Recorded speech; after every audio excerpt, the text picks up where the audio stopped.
Hey, Pepin. What you eating there, buddy? Oh, well, Wendy's just put out this new burger. It's called a Dave Single. Oh, Dave Single? Yeah, actually, they've had it for a while. It's just really tasty. What is it? I don't know. It's just like a cheeseburger. Okay, like it's just a single cheeseburger made by Dave. Yeah, it's really kind of bad because I just like love fast food so much. Like sometimes when I'm just like, hey, I'm hungry and think, oh, I should go to Wendy's. And I always feel bad about going to Wendy's because I always like, cost money. And then I always feel bad after. I'm like, I shouldn't have done that. But the before and the during, I'm like, this is the best thing of my life. Hey, Nate, I think we need to talk.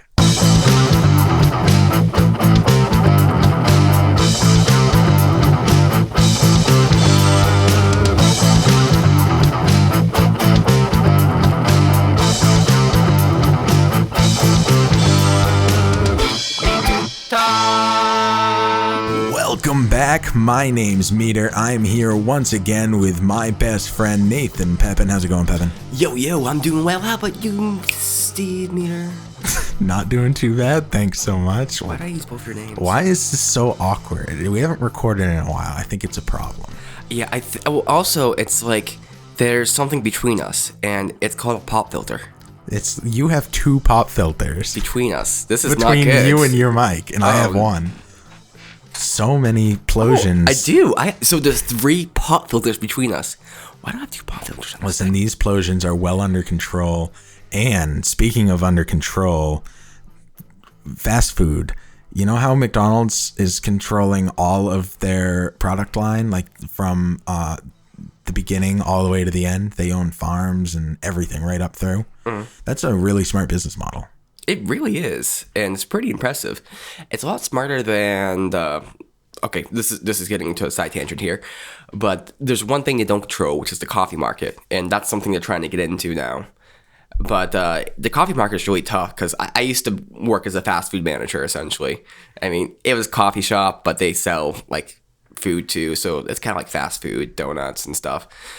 And the one thing I learned about coffee is very, very complex because you have to source it from many different places. Like the roast and beans you get aren't just all the same beans. It's like a mixture of beans everywhere. And so the ability to control that, if you have a signature flavor, is very, very important because they do have a signature flavor, especially with their fries. Like, was it like 1 barrel of McDonald's fry oil is like $80,000? I have no idea. I actually had never heard that before. I didn't know that they use special fry oil, but it makes a lot of sense. Let's start general and then I want to get a little more specific. What is your favorite overall fast food place?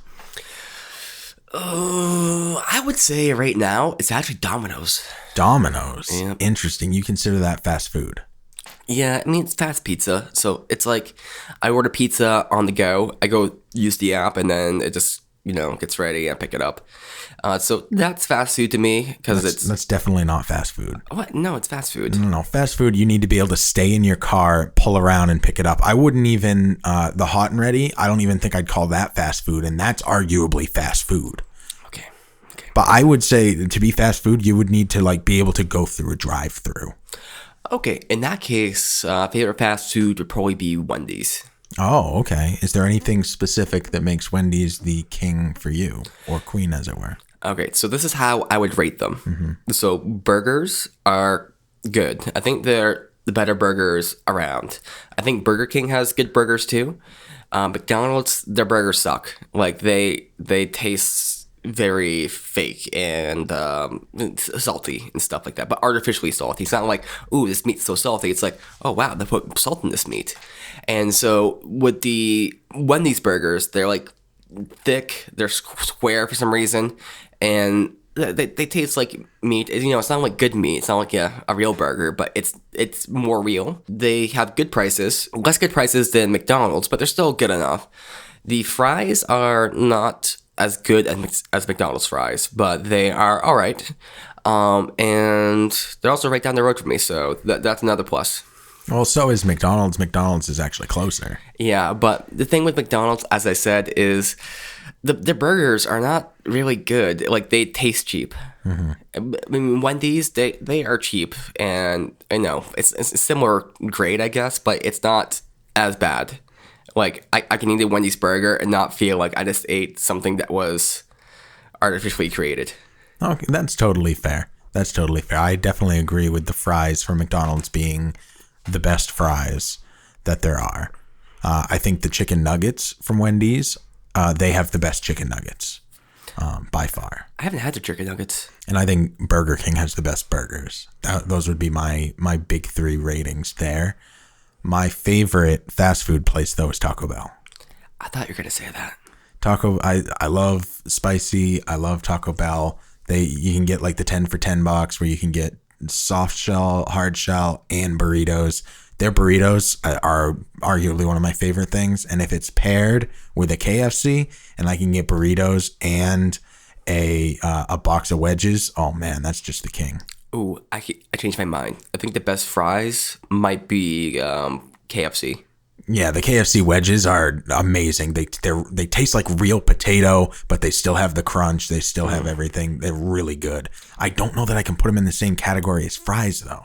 That's true. That's true. So, okay. Maybe side dish in general. Okay. Best potato product. Okay. Best potato product, KFC. Best fries, McDonald's.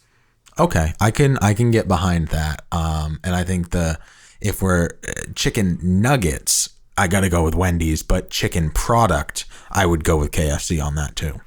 Yeah, they have pretty good chicken stuff. Though I went to KFC the other day, and it's me and my girlfriend, and we bought two chicken sandwiches, and we thought they're gonna be big. I mean, it was one of the cheaper options, so we get them, and they're those little tiny things, like little like sliders, essentially. I'm like, oh, okay, Chicken slider. Yeah, I didn't know this was a thing. Yeah. It was a little disappointing, but it was fine.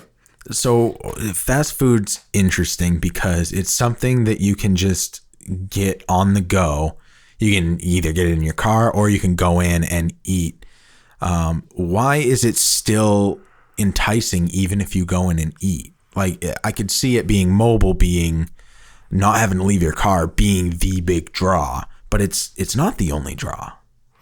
So I think it's what you're getting kind of atmosphere, and it's also cheap, right? And it's usually fast food restaurants, they have more space than they need for seating, and this allows you to kind of sit by yourself. Like, the thing I hate about restaurants, like real restaurants, is when you go in, they always put you next to somebody else.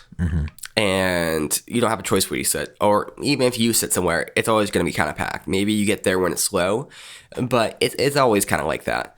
Whereas at a KFC or a McDonald's, I've never been to one unless it's like, let's say, a bus little kids come off because, they had some sports game and they won.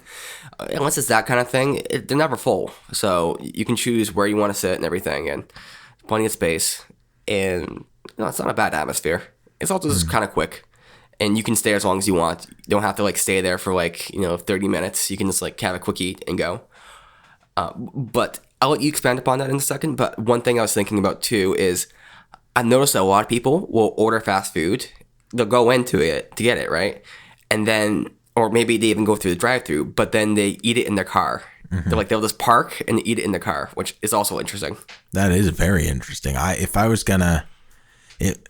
I buy fast food and I'm eating in the car, it's while I'm driving. It's like I'll be picking at it a bit while I'm driving, but I'll eat it when I get home. And I don't know if that's something with me, and I don't like eating in public in general. So maybe that's a big reason, but I would only ever either eat there or eat at my house. I wouldn't sit in my car in the parking lot and eat. There's something really interesting. I mean, I would feel sad doing that in a weird way. I don't know why. I don't know if I can explain why I would feel that way, but it seems kind of sad to me. Yeah, I mean, it kind of makes me think they have nothing better to do, which I don't know. Like, the bane of my existence is trying to make myself seem productive, even if not being productive. Okay. So other people don't get that, but it's like I used to smoke cigars, and I didn't get hooked on them necessarily, but It's like the one thing I would do sometimes is I would just like go somewhere or like just go out to my car and just sit there and just smoke a cigar. And other people do that kind of thing too. Like I see people just parked places and just smoking a cigarette, not doing anything, smoking a cigarette. And I think it's like a routine or some sort of like Zen thing. And maybe that's the same thing with eating fast food in the car. It's kind of like smoking a cigarette in the car, just relaxing. You can just sit there. And it's like there's that song, like the lyrics are like, "Here in my car, I feel safe as a soul in my car, in my car." It's like That sounds like a Nathan Pepin song. No, that sounds like something you wrote. This is a real song. It's one of the tracks for Need for Speed 3. Oh, okay. And I only bring this up because I think people feel really safe in their cars, because I do myself.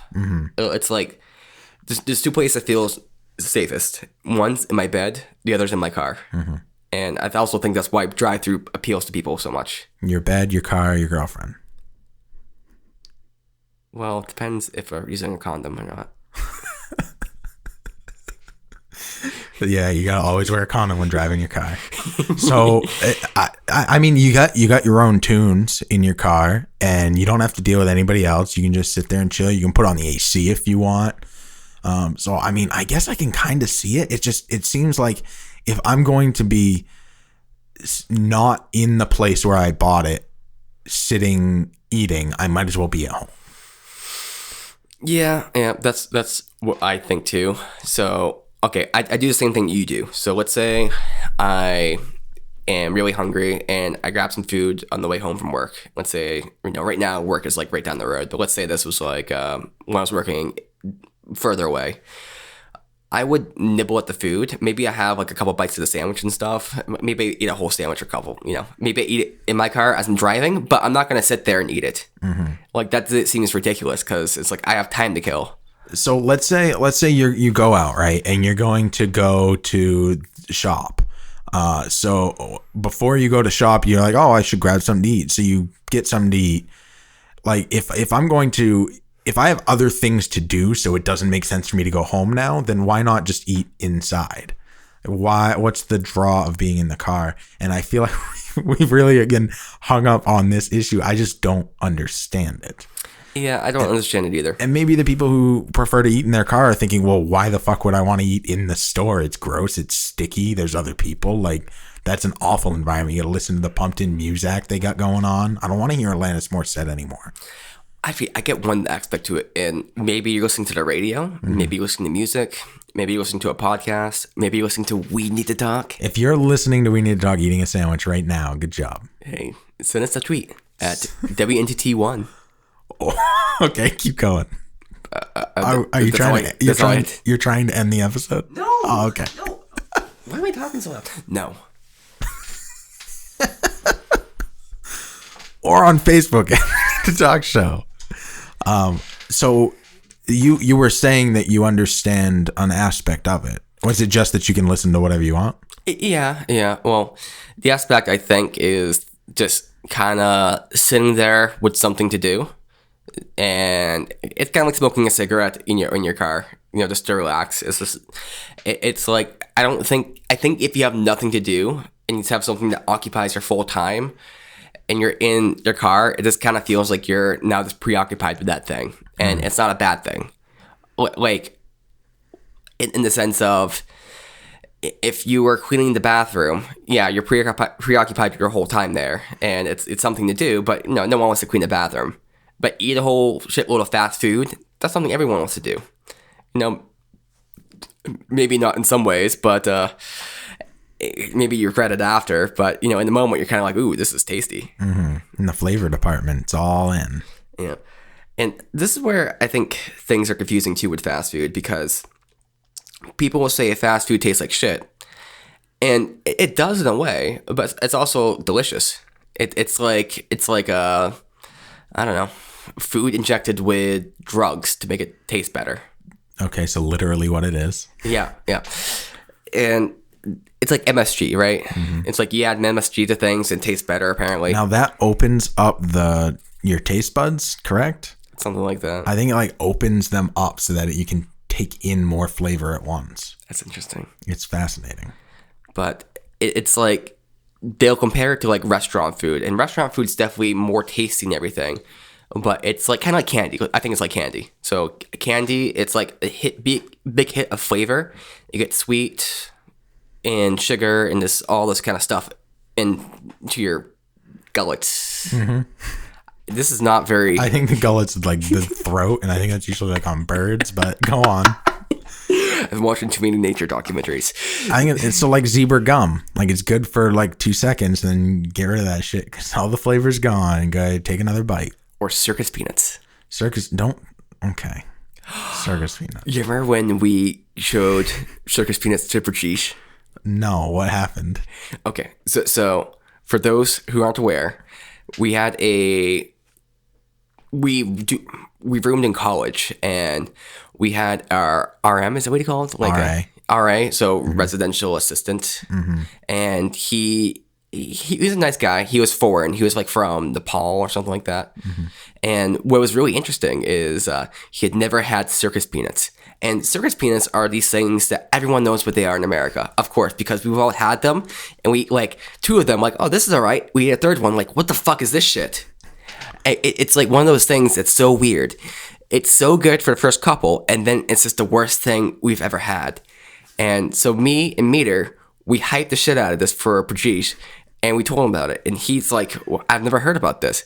And so we bought him a package, and we like sat there and watched him eat it. And he was like really worried because he's like, I don't know, is this a prank? What's going on? And we had him eat them. And he's like, oh, this is all right. Then he had like a second one, he's like, okay.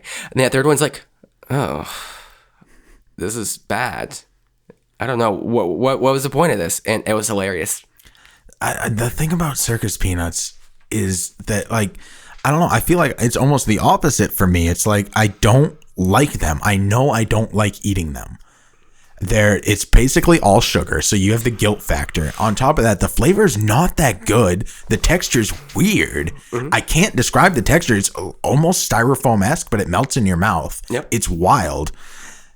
But I can't stop eating them. Yep. Even though I don't like them. Oh, really? Like, there's not that point where you just like kind of like throw it down? No. There's a point where I want to, but I don't. Oh, that's weird. Just keep eating them, and I'm like, I don't like these. And then I eat another one, and I still don't like them. But why? I gotta eat another one to try and figure it out. Yeah. It's wild to me. Circus peanuts are an absolute anomaly of human engineering and the palate. Wild. Now, if you could make circus peanuts like fast food, that would be awesome.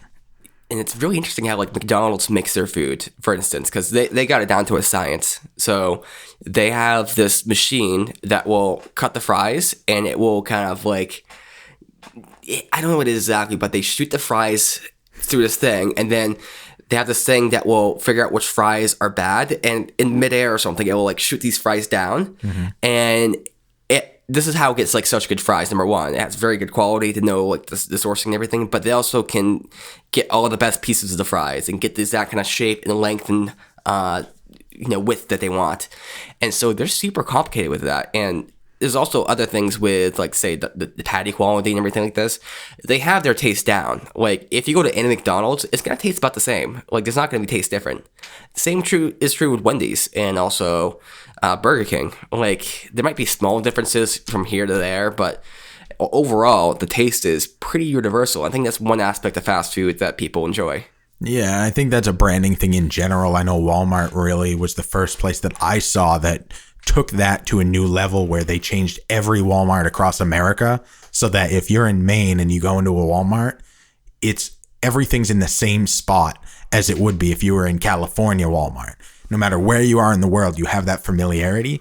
And I think McDonald's does that really well in that anywhere in the world that you are in any airport, there's always going to be a McDonald's. You can always trust, I know what I'm getting there. And that's one of the first things you brought up is that consistency of knowing what you're getting. So if I'm in Beijing and I'm not sure what any of these places that sell different products, different foods are, I know there's something I trust that I'm going to be able to buy and enjoy and be able to eat. And that's the Golden Arches. It's very true because I don't realize how much consistency matters to me until I get gypped somewhere. So, case in point, you say that pizza's not fast food, but we'll make an exception. I'm just talking about pizza in general. I used to be a big fan of Little Caesars. And most people, when they hear me say that, they are like, what's Little Caesars? But usually they're like, oh, Little Caesars. But here's the thing. Like, I'd go there, and it's like a $5 pizza. Just go and pick it up. And it was great. And so they like pre-make a bunch of pizzas, so you don't need to order anything. You just go in, there's pre-made pizzas, and you take a pizza for $5. Yeah. Yeah. So it was super easy. And the pizza's not, like, great, but it was good. Like it was serviceable. For what it was. If I was just hungry on the, coming home from work, just grab a pizza. It's fine. And it's also, comparable to like just getting a box from like the store and, cooking it, except you don't have to cook it. And so I found that really nice. I liked it. And then one day I get kind of a shitty pizza, and I don't know what it was. Maybe the person who was making it didn't know what they're doing. Maybe it was just left out for too long. So maybe it was like 2 hours old, but it was like hard to eat. And it happened to me once, and I was like, and then it happened to me one more time, and I got another shitty pizza. And this was like, I couldn't even eat it almost. Like, I forced myself to eat it because I was hungry. And no, it's because you spent $5 on it, and you're Nathan Pepin. Shut up. But, damn it. I'm trying not to be mad, but that sounds good. You're like, I know that's true. Oh, God. I just got caught. But okay, the quality was not good, and I got so mad, and I didn't want to force myself to eat another pizza from them, that I stopped going there. I've not been there since, and that's consistency. Now I've been going to Domino's now, and Domino's, people really like hate on Domino's, which is fine. Like, it's awful pizza. I think it's really good pizza. I buy it all the time. It's awful pizza. I think it's amazing. But I really like it. And what's nice about it is it tastes good. Oh, I don't know about that, man. Okay, more so, it's consistent. So, okay, it's usually very consistent. I've only had one, or that's the point I was trying to make in the first point. I don't want to say it tastes really good, but it's always the same almost for me, which is impressive because that's the issue with Little Caesars. Like, sometimes Little Caesars would be really good, sometimes it'd be kind of okay, but then I had like 2 bad pizzas. I had one okay pizza from Domino's, but the rest have been all good. Domino's is great when you want to eat a Domino's pizza. Like, if that's what you're wanting to eat, it's great. It's pretty much all garlic salt. That's what you're tasting. Part. I love it. I know, and it's great when you want to eat Domino's pizza. But as a pizza, it's not good pizza. If you want good pizza, you need to go to a place that is like a pizza place, like a New England House of Pizza. Any of the House of Pizzas are usually pretty good. But to go to Domino's and say that's good pizza is an insult to pizza to me. I mean, okay. I'm not like a pizza aficionado. As you can see, I used to eat Little Caesars and thought that was okay. Well, it's okay if that's what you like. Like, you do you, but you can't say Little Caesars pizza is good pizza. It's good for what it is versus it's good pizza is a completely different thing. Okay. That's like saying Wendy's burgers are good burgers. No. They're good for what they are in comparison, because you could go to McDonald's and that's a piece of garbage. Yep. But it's not a good burger. Like, a burger is different. Yeah, that compared to like Five Guys or Muya or any of those places, it's like it's like nothing. Or a place that specializes in making burgers. Like, that's what they do. That's where their passion is. They have a chef who that's what they do is they make burgers. Yeah. Not you have a minimum wage employee flipping a pre-made patty out of the freezer. Yeah. That's completely different fish. Yeah, agreed. And okay, so that's a good point there. And case in point with that as well is, so when I eat food, usually I'm eating to quell hunger. I'm not doing it for taste. Okay, I'm doing it to quell hunger, but I'm also doing it for like the drug sensation of overloaded senses. So it's like I eat these candies called hot tamales, and I love them because they're hot and they're spicy and they're, it gets me filled up. But it's more because it's like, it's kind of like you need that little punch to kind of like entertain yourself. Interesting. And same with like fast food. Fast food is like a whole sensory overload. So it's there's sweetness to it, but there's also saltiness. It's like all these different things, and then I put hot sauce on things. So it's like a whole kick to the face. There's not a whole lot of subtlety there, and it's kind of like a drug in that way, which is I think why people say it's like a drug. It is a drug. It hits all the kind of points that are most sensory overloading to myself at least. But then like restaurant food's not that way as much. It's more subtlety to it, and it's more like richness, and you don't feel like it's like a drug. And where I'm going with this is Domino's pizza and Little Caesars and stuff, pizza like that. It's not that kind of. It's kind of like just trying to fill me. But then I've had pizza at this one place. We were having like a meeting for like a work meeting, and he rented out this pizza joint, and we all have like unlimited pizza essentially. And I usually don't eat like a whole lot of food when I'm around other people. Like my appetite's usually small for some reason, but I ate like pizza and a half. And this pizza, I could not stop eating. Like, it was like a drug. And this is the only time I've had pizza like a drug like that. And this was like real pizza. This was like the finest pizza I've ever had. And just kept on eating. The cheese was just like amazing. The crust was like, I would use crust by itself. Like, I already eat bread by myself. But this crust was amazing. The sauce, perfectly blended. Not too much, not too little. And, oh God, just a combination of all of that. It's just like people comment on how much I was eating. Like, okay, get another pizza for Nate. And then I took a whole bunch home. That's perfect. Was that like a La Festa style? I don't know what it was exactly. So this is where it's weird. So that place, they had like a catering room, and we're in the catering room. So we didn't actually see how they made the pizza or anything. We're just in the catering room.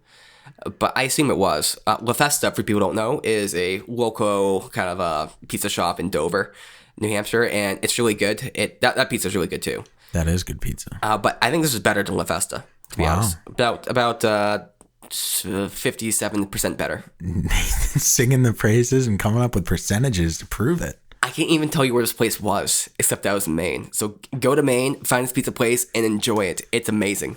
That's the official recommendation of We Need to Talk. That pizza place in Maine. Head on over now. Get yourself a slice or a pizza and a half. I think that's a good place to stop. This has been a pretty good conversation about fast food in general. I'd love to hear what other people think about fast food. And is there one that we didn't even mention that it's a travesty we didn't mention? I mean, we obviously didn't mention anything West Coast like Jack in the Box or White Castle or anything.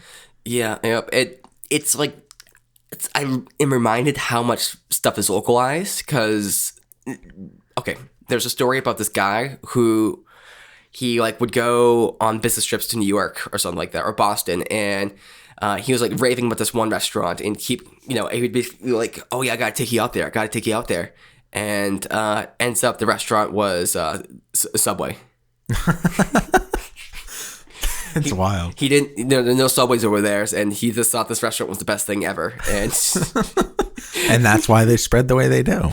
Yeah, I think that might even have been an Office joke at some point, but it stole it from this other story. Is Subway? I mean, Subway's not fast food by my definition of you need to be able to go through a drive-through, but I mean, it's arguable that it is fast food. It's arguable that Five Guys is fast food. That that there's a lot of places that are Chipotle. Like you go in, you get the order, and then you can leave with it. You could eat there, and there's something about it that's fast food that makes it different than a restaurant. There's no waiter. There's no, nobody. You don't sit at a table. It's not family style dining. So maybe I need to loosen up on my definition of fast food. Maybe we need another word, like. I think they call it something different now, don't they? Yeah, well, I was thinking quick service, medium food, but that's not like slow food, fast food. Yes, there's slow food and fast food. I think they call it quick service now, which is an interesting way to phrase it. Maybe fast food should remain if you can go through a drive-through, and quick service we can talk about another time when I've actually been to some quick service places. Because I've never been to a Chipotle. I've never been to a lot of those places. Okay. Well, definitely let us know what your favorite fast food place is. on our Twitter, twitter.com/WNTT1, or our Facebook page, facebook.com/We Need to Talk Show. Get in touch with us. Also, give us money. Check us out, WNTTpodcast.com. That's our main website. It'll go to our podcast NH page, and you can find out all the places you can listen, all the places you can find us. A link to our Patreon is there, and we appreciate you guys. You guys have a great day, and next time, we all together need to talk. Hey, it's Chris from the Vinyl Loft, the Upper Valley's all-vinyl podcast, spinning over 7 decades of great music on a format that has refused to die. We spin nothing but vinyl, classic rock, alternative, heavy metal, and much, much more. Check us out on Facebook and Instagram, and we are proud to be on podcastnh.com.